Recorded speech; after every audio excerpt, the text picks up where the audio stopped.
പരിശോധിക്കേണ്ടത് ആവശ്യമാണ്. ഇതിനകത്ത് പ്രത്യേക ഒരു വിഭാഗമുണ്ട്, ക്രിസംഖികൾ എന്ന് പറഞ്ഞിട്ടൊരു വിഭാഗം. അതാര് പറഞ്ഞു? അത് നിങ്ങളാണ് പറയുന്നത്. അപ്പൊ നിങ്ങൾക്ക് സപ്പോർട്ട് ചെയ്ത് അതിൽ എന്ത് സംഖ്യ എന്നായിരിക്കും നിങ്ങൾ വിളിക്കുന്നത്? ഫാദറിനെയാണോ നിങ്ങൾ ക്രീം ആക്രി എന്നായിരിക്കോ പറയുന്നത്? ഒന്ന്, കമ്മ്യൂണിസ്റ്റ് പാർട്ടി എന്ന് പറയുന്നത് ഒരു രാജ്യത്ത് മാത്രമുള്ള പാർട്ടിയല്ല. ഈ അറബിക്കടലിൻ്റെ അറ്റത്തുനിന്ന് അറബിക്കടലിന് അക്കരയുണ്ടല്ലോ, അറബിക്കടലിനക്കരെ BJP ഉണ്ടാവില്ല, കമ്മ്യൂണിസ്റ്റ് പാർട്ടി ഉണ്ടാവും.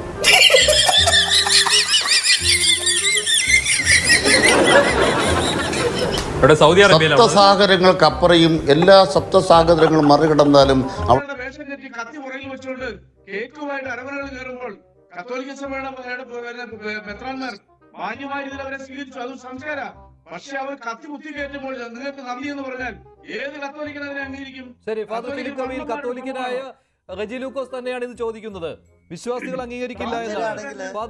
കേരളത്തിൽ ഞങ്ങളുടെ സഹോദരിമാരുടെ തുണി വിരിഞ്ഞ് മാനം കെടുത്തി കാണിക്കാൻ കക്കുകളി നാടകം നടത്തിയവരല്ലേ നിങ്ങള്?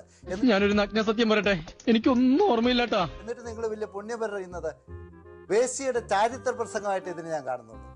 അതിൽ കൂടുതൽ ഒരു നല്ല വാക്ക് പറയാൻ എനിക്ക് ഇല്ലാത്തത് കൊണ്ട്. നന്നാക്കാൻ വന്നിരിക്കുന്ന ഒരാള്